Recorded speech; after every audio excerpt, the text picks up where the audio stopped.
Ministers who are found to have breached the Ministerial Code will now automatically be expected to resign or face the sack. This is the first time the rules on sanctions for breaching the code have been formally written down, but there was previously perceived to be an expectation that a minister would lose their job if they were found to have broken the rules. A new government policy statement has updated the terms of the code. Let's speak to Tim Durrant, Associate Director for the Institute for Government. Tim, thank you for coming on. I mean, what exactly did the rules say beforehand? Because there wasn't always a requirement, was there, for a resignation to take place? No, so before today, the only requirement in the Ministerial Code regarding resignation was if a minister knowingly misled Parliament. And that is really important. So there's this sense that if any minister broke the Ministerial Code, which is the kind of set of rules that the Prime Minister issues about how ministers are expected to behave, that they would have to resign. But actually, that was never the case. And what today has done is clarified that. It's not a change. So if a minister knowingly misleads Parliament, they are still expected to resign. That is still in there explicitly. But what the new code says is, or the new addition to the code says, is that there's a kind of range of potential sanctions for breaches, basically depending on the severity of it. So it talks about, for example, requiring a minister to make a public apology or having to sacrifice some of their salary.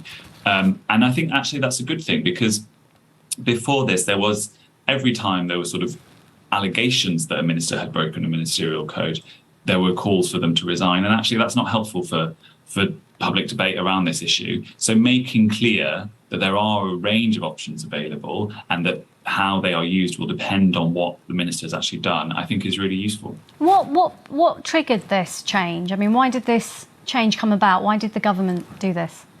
Well, so the Prime Minister promised to update the Ministerial Code in April of last year. We've been waiting 13 months for this now, so it's well overdue. At that point, it was triggered because he got a new independent advisor on ministerial interest, Lord Geidt, after the previous independent advisor had resigned 6 months before that because the Prime Minister had disagreed with his findings on Priti Patel's case with allegations of bullying Home Office officials.